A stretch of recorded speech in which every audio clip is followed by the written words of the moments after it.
presentation hopefully will be back on and joining us. And I know he wanted to speak to some of the legal implications and issues surrounding healthcare compliance and just some best practices in those areas. So hopefully we'll have Kim again.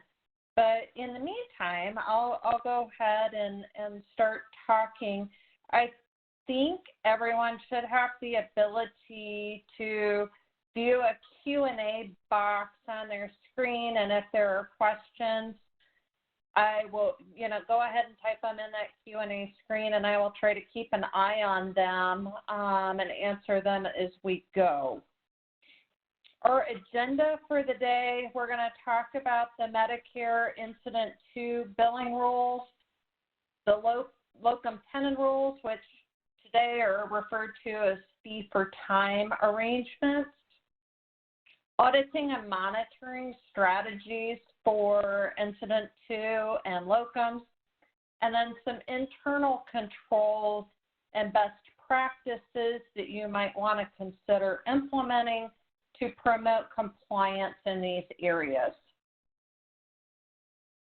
So we'll kick it off with Incident 2. And for today's purpose, everything that we're going to be talking about is going to be from a Medicare perspective.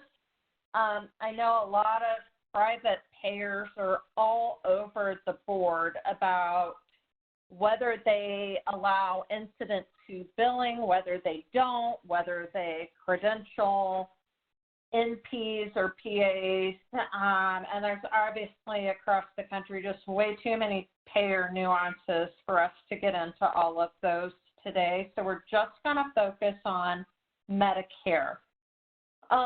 For Medicare, they define Incident 2 as services or supplies, and we're really going to be focused on the services portion today, that are furnished incidental to a physician's professional service. Those services need to be integral to the physician's professional service and related to that physician's diagnosis or treatment of the patient's particular condition or conditions. To qualify for payment, those services have to be part of the normal course of treatment. The physician needs to personally perform the initial service and remain actively involved in the patient's care and course of treatment. Coverage is also available under these Incident 2 rules. It doesn't just apply to your nurse practitioners and physician assistants. It also applies to certain services that are rendered by nurses, technicians, and therapists. There are also situations where services can be rendered incident to non-physician providers, like a nurse practitioner or a physician assistant. And then just something to keep in mind, if you have nurses, as an example, a nurse performing an incident to service under the direct supervision of a nurse practitioner, those services are going to be reimbursed at 85% of the physician fee schedule. So there is a payment reduction there as well. So in order to qualify for payment, the following criteria need to be met. The services that are rendered need to be done so under the direct supervision of the physician or qualified non-physician practitioner. As we covered, those services need to be an integral and incidental portion of their overall care.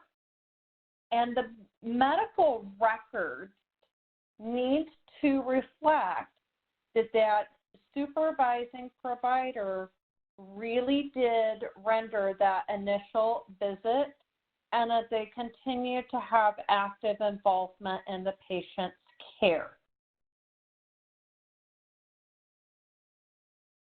There must be a valid employment arrangement between the physician or non-physician practitioner and the employee who is doing the incident to services. And by employment arrangement, that is defined as a financial expense to the provider. So that can include leased employees as well. The physician or non-physician practitioner may not have someone perform services incident to them that are outside of that person's scope of license. So as an example, a physician would not be able to assign a task to a medical assistant if it was outside of that medical assistant's scope of license. And I'm going to use an example that came up in an audit that we did recently, where we had staff of a physician office performing invasive services. Bladder installation procedures were the specific procedures that were being done. And in the state where that was being done, any type of invasive procedure and bladder installation and bladder catheter procedures were specifically excluded under state law, under their Practice Act. So you need to be very mindful of when you're asking your employees to do services on your behalf, that you're limiting those services that are within their scope of practice. On the flip side of that is you cannot have a non-physician practitioner or a physician supervising services that are outside of their own scope of license. So that's just something to keep in mind. The services need to be rendered under direct supervision. I know this typically generates a lot of questions in terms of what does direct supervision mean. For incident to and these billing provisions, it means that the supervising physician or one of their partners, if it's a group physician practice, a physician or non-physician practitioner that is supervising must be present in the office suite and immediately available to provide assistance and direction.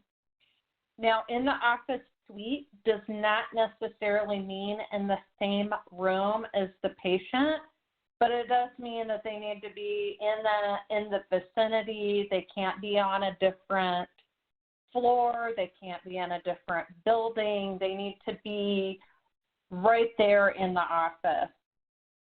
And immediately available is defined to say that that provider needs to be readily available and able without any delay to assist and take over care as necessary. So I know this is an area that gets a lot of questions, and we'll talk a little bit more about that. I know that one of the things that we see oftentimes when we're getting into conducting audits of incident to services or just regular services, and where we look at, who was the rendering provider, who was the billing provider, and whether or not the payments that were received were accurate, because we know that services billed under a physician NPI are paid at 100% of the fee schedule, and services that are billed under a nurse practitioner, PA's NPI, are billed at are reimbursed at 85%. And these rules have been around for quite a while, but here's a little helpful kind of table to use as a reference if you have staff that are unsure about which provider number should go on that claim, to try to help them a little bit.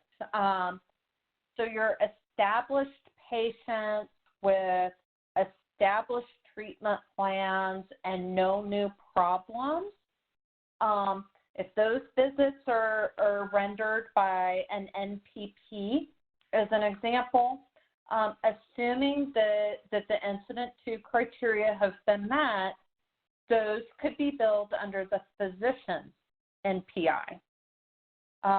For your established patients that are coming in because they have a new problem or a new course of treatment, if those patients are only seen by your nurse practitioner or your PA, those have to be billed under that NPP's provider number. Those cannot be billed under the physician provider number. And I know we see a lot of instances where we have established patients coming in with new problems, or their problems aren't responding, or their problems are worsening, and a new treatment plan is established, and those patients aren't seen by a physician. And we see oftentimes that those claims are still going out under the physician's provider number. So in those instances, at least as far as Medicare is concerned, there's an overpayment that exists. So that's something to be mindful of. Your new patients, those can never be billed incident 2. There are some scenarios where you have an established patient that maybe has a new problem or some new issues. If both the physician and the nurse practitioner or physician assistant see that patient and they both document the portion of the face-to-face encounter that they rendered, then those services may also be billed incident 2. So some common issues, and these are all things to be aware of in your practice, and these are all things that can generate overpayments for your group. So billing incident 2 for new problems or new patients, billing for services that were not included in the physician's treatment plan for that patient, billing for services rendered in any place of service other than outpatient office place of service 11. The Medicare Incident 2 criteria do not apply in a hospital setting. They do not apply in a SNF setting, a hospital outpatient department, a provider-based clinic. It's only those services in place of service 11 where you may utilize the Incident 2 provisions. Billing for services that don't meet the direct supervision criteria. This comes up a lot either first thing in the morning or later in the day, where the clinic is seeing patients before the physician comes in, or they continue to see patients in the afternoon once the physician has left the office, or in cases where you have physicians that go to the hospital and do rounds and see patients at the hospital, oftentimes we'll see where the physician has left and the clinic is still seeing patients. Those can't be billed as incident 2 unless another physician member of the group is there to provide supervision. Billing for services rendered by non-employees. So sometimes we see, maybe a device rep comes in to consult with a patient, and they're rendering services. You can't bill for those because they're not an employee of yours. Billing for services which exceed an employee's scope of license, and then billing incident 2 to payers that don't allow it or recognize the provisions. We have this come up a lot when we're conducting audits. We will clearly be able to identify when we're doing a record review that services were rendered by a nurse practitioner or a physician assistant, or a CRNA, and the next thing we know in those states for those particular payers that they prohibit incident 2 billing, yet those claims are going out the door under the physician's NPI. So let's see. So, and we talked about the fact that there's a significant payment differential between when you bill something under a physician NPI versus billing something under an NP or PA's NPI. And that payment differential is what creates the compliance risk for your organization. And this is something, it has been historically on the OIG work plan. There's been OIG audit reports, a number of Medicare audit reports on this particular issue, and it's something that the government is still actively pursuing. In January of this year, there was a family practice physician that settled false claims allegations from the Department of Justice that were related to incident 2 billing. In this particular case, the physician agreed to pay $285,000, and the allegations all centered around services being provided by nurse practitioners that were then subsequently billed under that physician's provider number, even though the direct supervision requirements weren't met. So it is something that continues to be on the government's radar. So it's definitely an area, if you have incident 2 billing in your practice, that you want to pay attention to.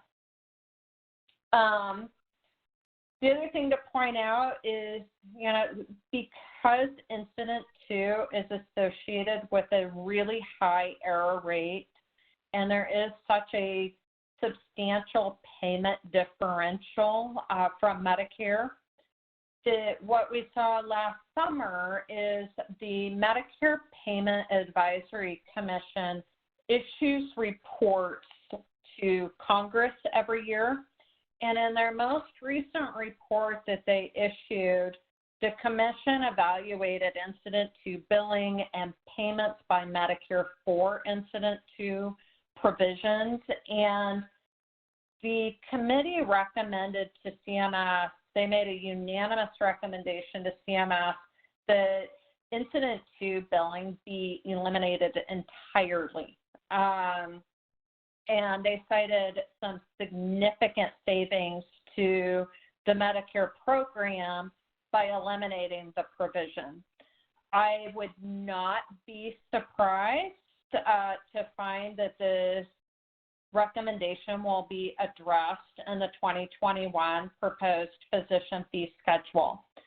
So while we know there are things that every practice should be doing to maintain compliance in this area and continue to audit and monitor, I think everybody should just keep in mind that it is possible that over the course of the next year, this incident to provision might go away entirely, at least for Medicare.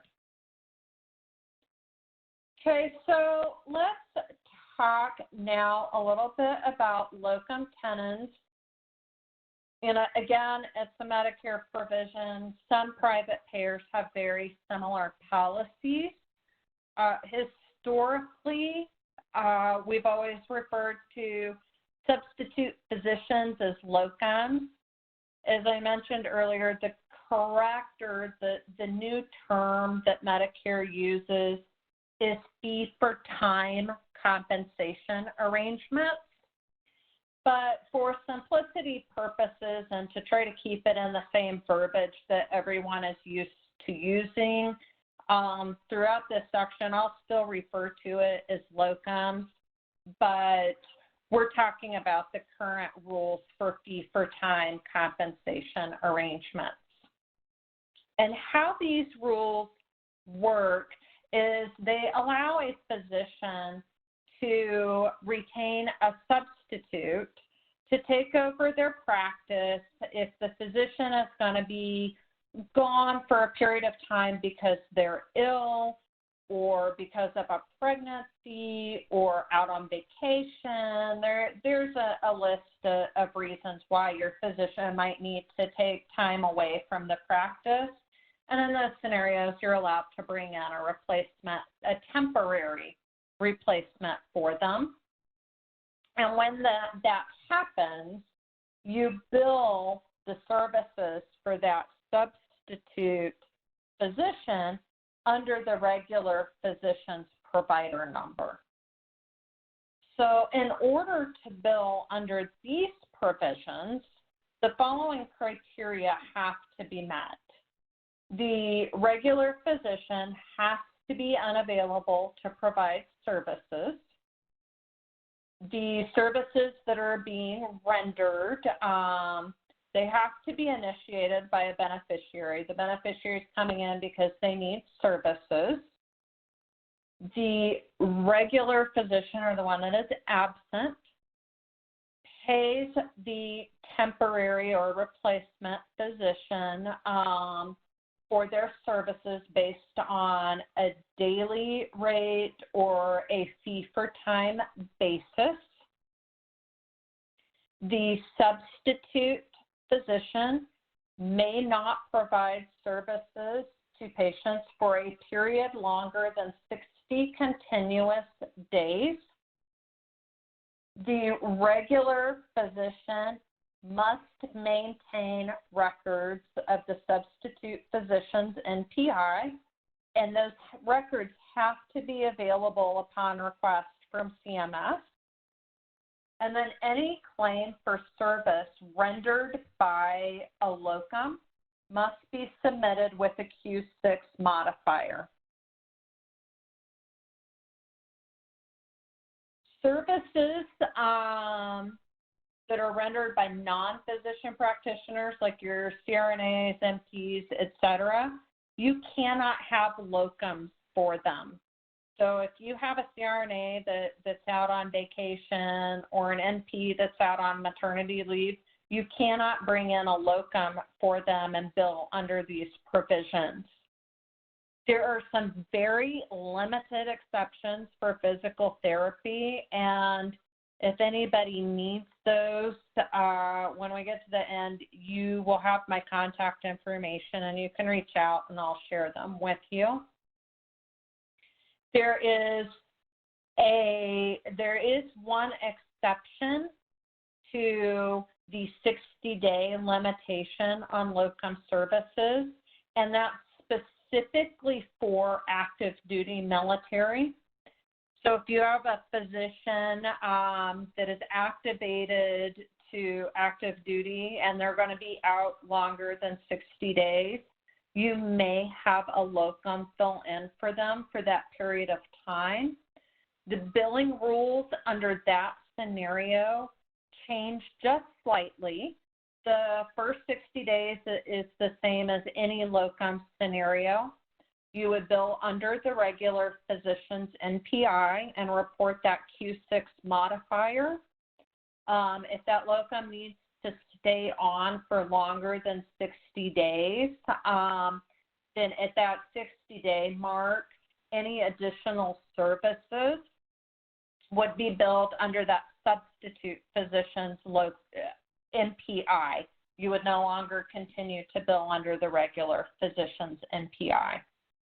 And then just something to keep in mind, that regular physician of yours may not personally provide and bill for services during the same time period as you're billing for the locum. So if you have a physician that's taking some time off because they just want to have a vacation, and you've brought in a locum to fill in for them during that period of time, your regular physician can't be running over to the hospital and seeing a patient or two, or running into the office to see his favorite patient, and you also have a locum. At that point, you cannot bill for those locum service or bill under the locum provisions.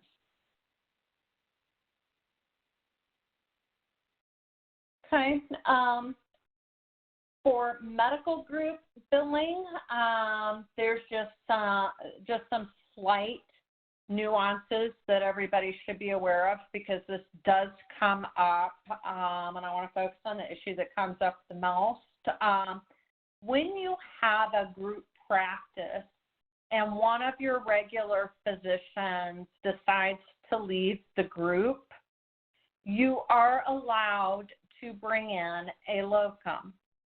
Now, the rules are just slightly different. I know technically you don't have, it's not a temporary leave that your regular physician is on, but for Medicare purposes, they will allow you to treat it that way. The only caveat is, you know, as we've said for these other conditions, you cannot bill for a locum for more than 60 continuous days. So if you have a physician leave your group and it takes you 6 months to bring in a new physician, you can only bill for a locum for 60 days worth of that. It doesn't matter how many locums you bring in. You don't get to reset that 60-day clock until whenever you can recruit and get a new physician in place. So that's something to keep in mind. I know a lot of groups struggle with that, and I know a lot of groups try to bill for that entire time period with locums, and you cannot do that under these provisions. And the other change or the other difference in this scenario where you have a physician that's left the group, in those cases, if you're going to use a locum for 60 days, the locum's NPI is the one that goes on the claim, not the physicians who left the group. Same as with your other locum scenarios, you must retain records of the locum's NPI, and you also have to retain a copy of all of the services that were provided by that locum, and all of that has to be readily available upon request. So some of the common billing errors that we see related to locums, and these are the things, again, that you would want to look out for in your practice, are billing for continuous services that extend beyond 60 days, particularly if you don't have that active duty military exception. Billing for providers who have not yet obtained their MPI, or billing for providers that just aren't credentialed yet. You don't get to do that. If you bring, in order to bill using the locum provisions, that locum has to have an NPI. And if you bring a new provider into your practice and they aren't credentialed yet, you don't get to bill them as though they're a locum. That doesn't get to happen. Those are outside of those rules, and that's something that we see a lot. If you bring in coverage for your non-physician practitioners, those don't get to be billed as locums either. You cannot bill for locum services without a written agreement between your practice and that locum. And if you are providing services and billing under that locum provision, they have to go with the Q6 modifier. And we see that a lot of times that gets dropped. Okay, so let's talk about some auditing and monitoring strategies for these issues particularly. I mean, obviously, auditing and monitoring is kind of a fundamental element of compliance. And there are a lot of different ways to go about conducting effective auditing and monitoring. But in the case of Incident 2 and locums specifically, a combination of data analysis with record reviews is preferred. We know that all payers and audit agencies utilize data analysis in order to identify aberrant or unusual billing patterns and target providers for audit. And we always think, you know, if you can do things the way that in terms of auditing, if you can mirror the government's approach in your own auditing and monitoring, then in theory you should come up with the same results that they would, which will kind of give you some protection and a comfort level that if the government were to come in, there shouldn't be any surprises.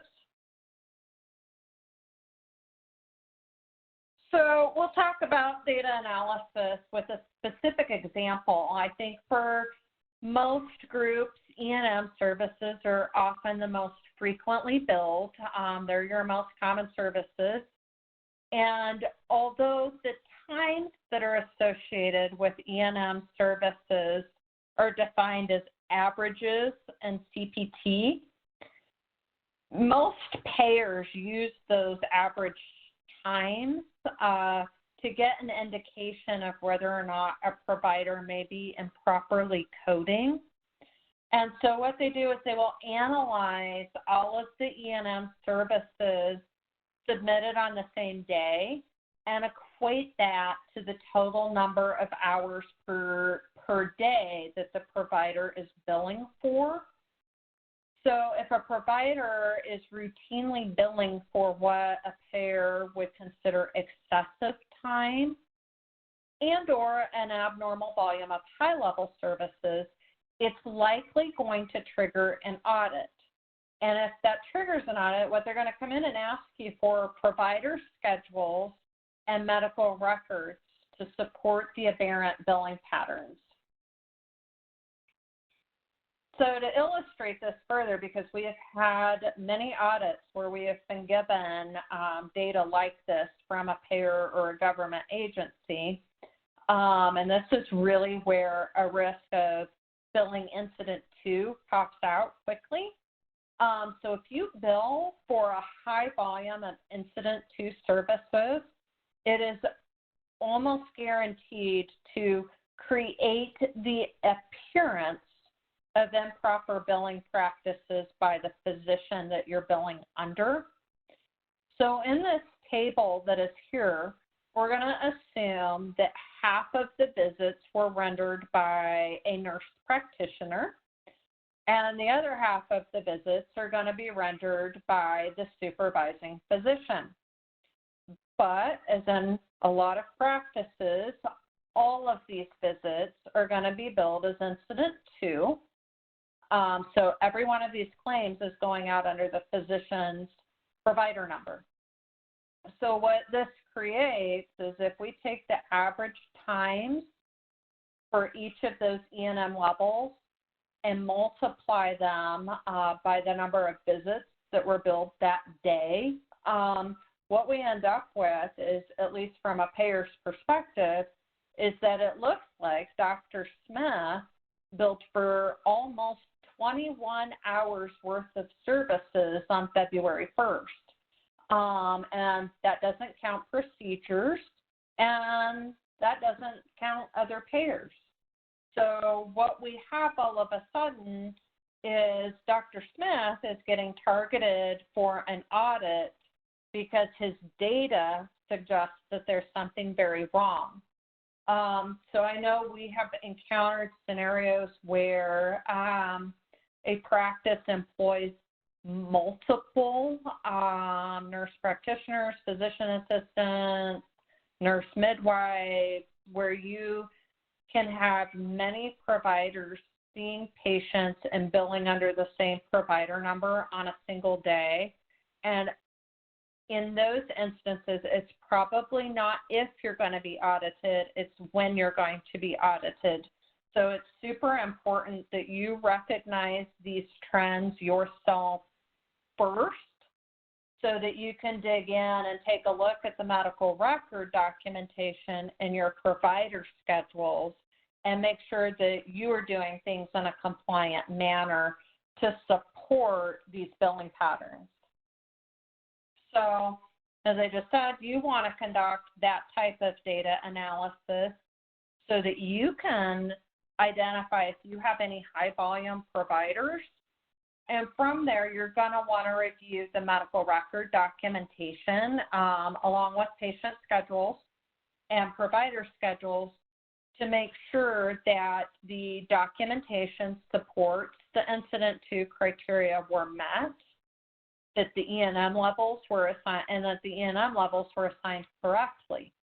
If you find that you have a number of errors, then you're going to need to start asking some questions about whether or not those warrant further investigation and whether or not you have an obligation to conduct further investigation.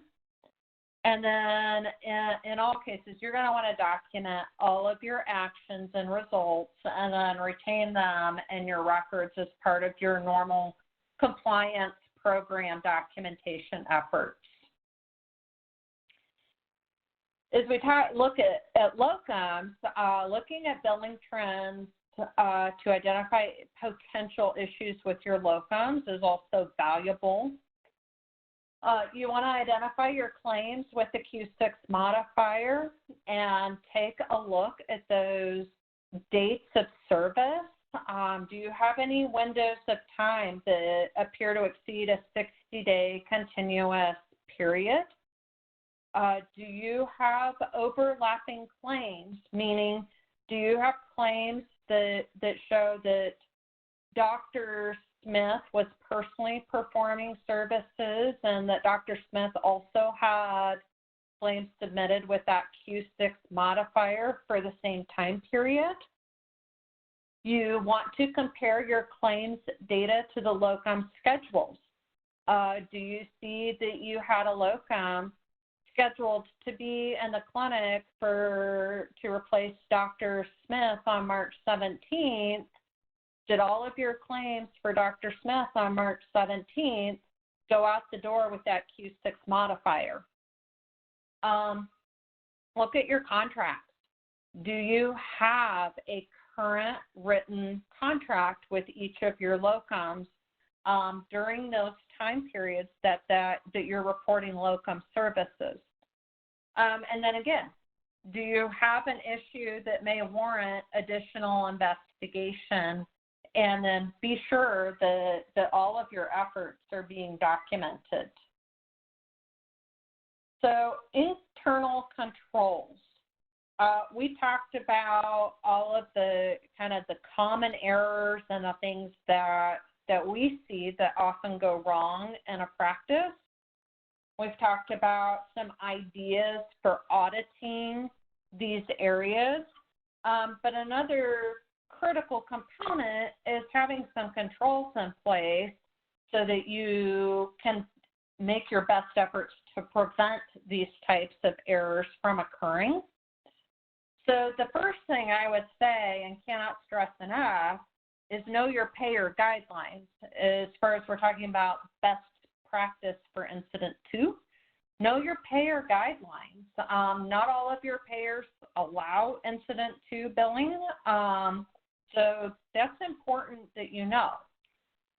A lot of practices, and I think this is a great idea, develop system edits to prevent Incident 2 billing where it's prohibited by a payer, it's prohibited for new patient visits, and it's prohibited for non-place of service 11 encounters.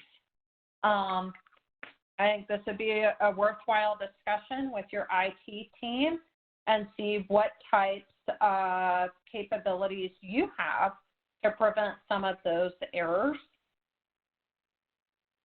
I would recommend revising your documentation templates to include some direct supervision attestation statements when you intend to use the Incident 2 provisions. The common types of attestations we see when we're doing reviews is, I rendered this service under Dr. Smith's supervision. He was present in the office at the time the service was rendered and immediately available. So one thing that you want to make sure that you do is that while it's great to have a template statement, those need to be completed accurately, because what you don't want is 14 nurse practitioner encounters for one day saying that they were all rendered under Dr. Smith's direct supervision when Dr. Smith was out of town that day. So they do need to be unique, but having some language, some consistent language that would maybe help reflect that direct supervision was provided would be helpful. Develop some policies and procedures to address direct supervision requirements, particularly with respect to the times that you're seeing patients in office and whether or not you really have a physician there during that whole time period.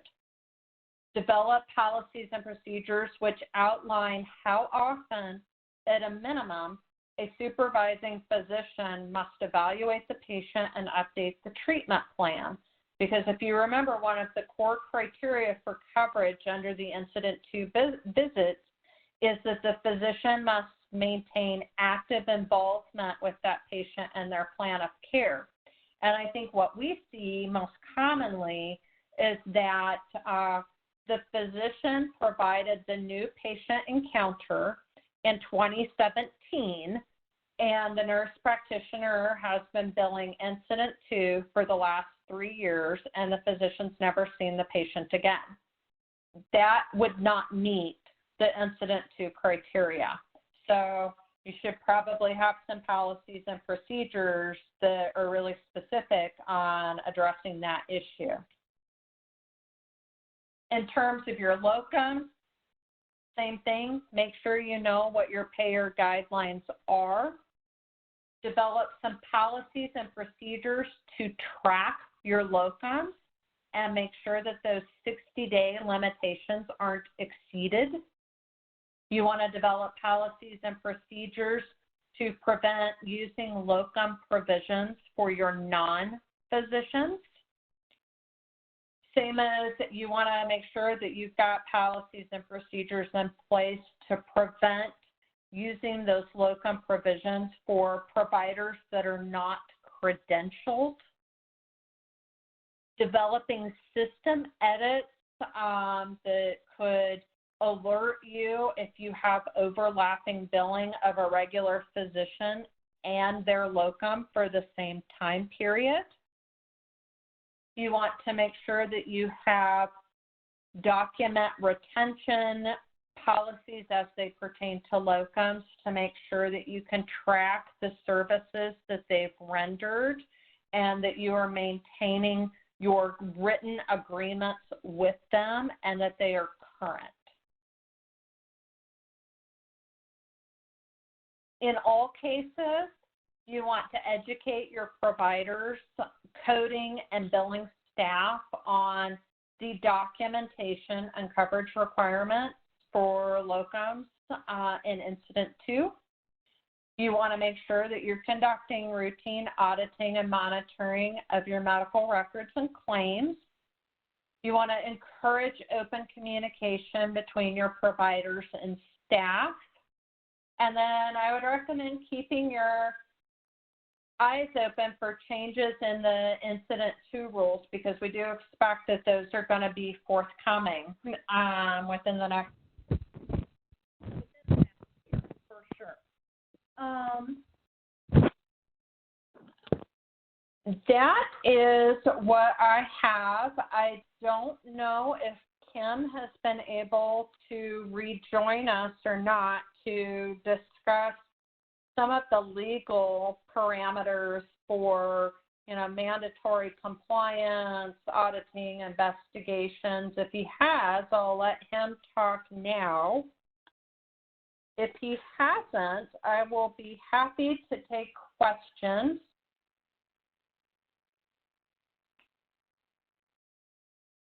And then if anybody has questions after the fact, you can certainly reach out to me. I apologize that there were some technical issues today.